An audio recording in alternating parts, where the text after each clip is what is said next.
LISA, or less invasive surfactant administration, isn't just a clever name. It is a way of giving surfactant to the baby that is not intubated less invasively. So basically, in a baby who's usually on CPAP or high flow nasal cannula, we decide that we want to give them surfactant. Instead of intubating with an endotracheal tube like this one, what we're actually doing is just putting a little skinny catheter down into the trachea and giving the surfactant that way. Hi, I'm Dr. Tala, and I've been a neonatologist for 18 years now. In a second, I'm going to go through all the different steps that you need to do for LISA, but first I'm going to talk about why LISA is so good for the babies. Number one, while you're giving LISA, you can keep the baby on the CPAP or the high flow nasal cannula. So you don't worry about removing the apparatus, putting the tube in, and then having to put it back on again. And more importantly, you're not as worried about losing that pressure in the lungs, losing the functional residual capacity or the PEEP that the CPAP is giving while you're actually intubating. Two, less barotrauma to the babies. When we're giving LISA, we're squirting in the surfactant using a syringe. Whereas when we intubate babies, we're bagging the surfactant in. So by definition, we're giving positive pressure ventilation. As you all know, any amount of positive pressure ventilation can be damaging to a little baby's lungs. Three, you're less likely to cause trauma to the vocal cords or the trachea with this skinny little catheter versus a larger endotracheal tube. So altogether, you hope that the whole process is going to be significantly less traumatic. And four, you can't just keep in this catheter after you've given the surfactant and be like, oh, let's just keep the baby intubated and make sure the baby's okay. Because what often happens in the little babies when you're just like, they're on CPAP, they just need a bit of surfactant, you intubate them, maybe they were a little bit of a hard intubation or something, and then everybody's like, oh, I don't know if we can actually extubate this baby or not, and you might just end up keeping in the endotracheal tube just to be safe. Whereas really, when you put this in, it has to come out. There's no way, obviously, you can use this to put the baby on the breathing machine. And so it really, the whole thing does become a lot less traumatic and also a lot faster. You keep the baby on the CPAP, you intubate with this little catheter, and then you remove this and the baby's still on the CPAP. But there are other little problems with LISA. One of the issues is that we need to be able to check that we are in the right place after we put the catheter down below the vocal cords.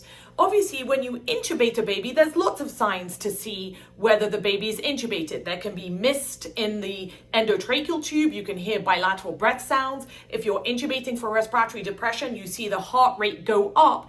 And we also use this CO2 colorimetric device. As you all know, these are usually purple when they're exposed to regular air with tiny amounts of carbon dioxide. But if you are actually in the correct place and there's carbon dioxide coming up through the lungs that the baby is expiring, then this will actually turn yellow. So when you put this on, it will go from purple to yellow, and you know that you are correctly intubated and the endotracheal tube is going down into the trachea. In our units, when we started doing LISA, after we put in the angiocath, we would then give some surfactant and then suck out the stomach contents using an OG tube.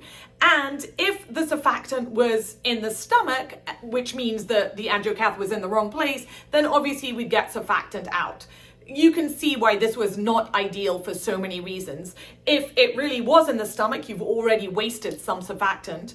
Also, there are a lot of secretions in the stomach that are sticky and mucousy, and maybe milk looks a bit like surfactant. So pulling any of that back, even if it's not surfactant, makes everything a lot stickier. And if you've got tape here to mark how deep it should go, then sometimes that would become all wet and move around. So the whole thing was just a very sticky procedure. Honestly, it wasn't ideal. It took quite a bit of time and it became kind of quite a sticky procedure. And for a long time, I kind of felt like in and out was much easier, even though obviously not ideal for the babies. And this is where some brilliant friends of mine, Drs. Shirovalu and Dr. Reese, as well as Callie Turner, Kim Miklas, and Amy Reedy, they all discovered a solution to this problem. Matthew Hawke, our leader of respiratory therapy, was actually the genius that figured out the logistics. And obviously he's on the paper as well. Matthew figured out that if you take the 16 gauge angiocath, which is what we had been using to deliver surfactant, a 3.0 endotracheal tube adapter. So normally this little adapter is at the end of a 3.0 ET tube. It attaches perfectly to that 16 gauge angiocath. And then after you actually put this angiocath into the trachea where it should be, where you're about to give surfactant, before you give the surfactant, you can attach the colorimetric device or the PD cap, and after a few breaths, it will turn yellow. Initially, we were concerned that the catheter was so tiny that maybe there wouldn't be enough like CO2 going through it to actually be able to turn the PD cap yellow. But as they very effectively showed in this paper, basically 98% of the times it accurately determined that the catheter was in the right place. There was one false negative. And we're going to go through the individual steps now, but let me tell you, this has made the whole process so much easier and more efficient. It's way quicker now than doing in and out surfactant. And like I keep saying, you don't have to take the baby off CPAP. So we absolutely love using this method right now. Thank you, team. Thank you, Matthew. Now let's go through the individual steps of actually giving Lisa. And we'll start with the equipment that we need. So you still need a blade so that you can actually visualize the vocal cords and so that you can actually intubate, quote unquote, with the catheter. We've been using a 16 gauge angiocath catheter, and this comes with a needle in it. So make sure when you're actually using it that you remove the needle. That could be pretty traumatic to the baby, especially since the needle will be poking out a bit from the bottom. The catheter doesn't have any markings on it because there's no reason for it to.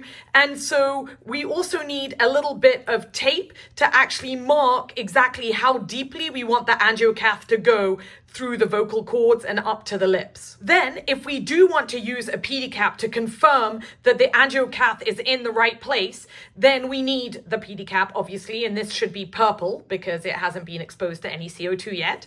And then we need a adapter from a 3.0 ET tube. And as I said, Matthew figured out that that 3.0 ET tube will attach directly to that 16 gauge angiocath so that we could then attach the PD cap to it like that. Then, once you've confirmed placement of the angiocath inside the trachea, then the next step is to actually administer the surfactant. So you've got your syringe with surfactant in it, then you've got the T-connector, which will then attach to the angiocath like this, and then you'll be able to actually squirt in the surfactant. So now we're going to go through the individual steps on the actual mannequin. Okay, so you've got your baby on CPAP or high flow nasal cannula, and you've determined that your baby needs surfactant. The FiO2 has gone up or whatever else is going on, you've made that decision. The first thing that you need to do is figure out exactly how deeply the angiocath needs to go. Like we already said, it's not marked out. So let's figure out how deep this needs to go. One of the ways that you can measure how deep the catheter has to go is by measuring the nasal tragus distance. The tragus is that kind of little piece of the ear that sticks out, and then add 1. So we'll go down here, and that's 6.5. So plus 1, that's 7.5 centimeters that we have to insert the angiocath.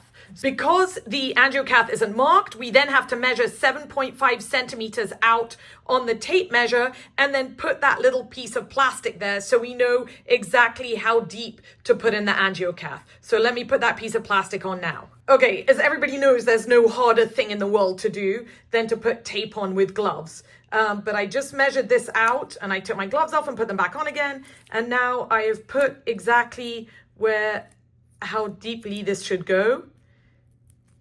And so here we are with the tape in at the right place, 7.5 centimeters in. Right, we're all ready to go now. So do a timeout, make sure that the baby is calm and contained. In a little baby, you might want to give a bit of sedation. In the older babies, we've been giving sucrose, so kind of like the sweeties. Also make sure that the baby does have an OG in and that the stomach is decompressed. You don't want lots of fluid or air inside the stomach irritating the baby even more. So we have the OG in. Like we said, the high flow cannula or the CPAP is still in place. And now we're all ready to go.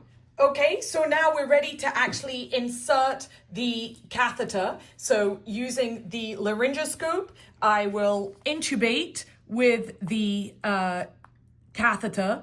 Obviously, the OG tube is completely in the way now. So we're putting that down to the plastic marking so that it's at the lips. So now we know that that angiocath, at least we saw it go through the vocal cords, but now we want to check 100% to make sure that it is actually in. So like we said, now we can attach the 3.0 ET tube adapter and the PD cap, and we can actually see it change color.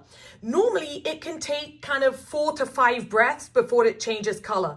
If after about 6 breaths of good breathing, the color still hasn't changed, then it probably is worth reassessing. For some reason, all the ones that I've done, it's actually turned yellow very, very quickly after we've attached the PD cap. Okay, in this case, it really did go yellow. So we know that we're in the right place. So we can remove the adapter and the PD cap, and then we can attach on the T connector like that. So now the T connector with the syringe full of the surfactant is attached to the angiocath. The way that we've been doing it is giving the surfactant in 4 aliquots. So say there's a total of 4 mLs that we have to give the baby, then we've been giving 1 ml at a time, and then normally waiting about 10 seconds between each aliquot. During that time, the baby should be spontaneously breathing on the CPAP or whatever the baby is actually on. So we give the aliquots of the surfactant, like we said, really over about a minute total, if you're including the 10 seconds between each one. After you've given all the surfactant, generally we flush with about 1 ml of air. So, obviously you would have to take the syringe out, get more air in, and then push 1 ml of air. If the infant becomes apneic or the saturations are plummeting during the procedure or becomes bradycardic, then at least give tactile stimulation. Obviously, if it continues, then the baby may need a lot more intervention than that. Generally, though, just because generally you are giving surfactant to babies that just have a slightly higher FiO2. You're not just giving Lisa to babies that have completely crashed and become completely apneic and their lungs are collapsed. So generally the babies are pretty healthy and breathing quite easily if you are making the decision to just give Lisa. So they generally tolerate it really well. Then after you've finished giving the Lisa and given the 1 ml of air flush, you can pull out the tube and voila, the baby is still on the support that they were on previously. By the way, this actually happens really often, that like the prongs or something have come out of the nose and you have to just make sure that everything is readjusted.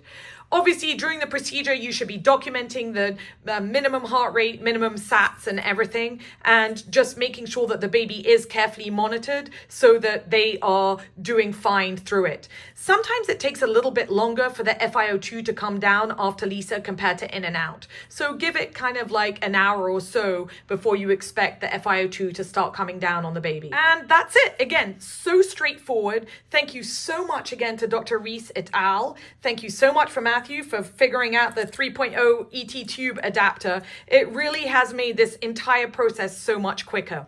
Thank you all so much for being here. If you are interested in neonatal education, then please think about actually subscribing to our channel. We are so thankful that you are here, and we really hope that this helps you in your units as well. Thank you.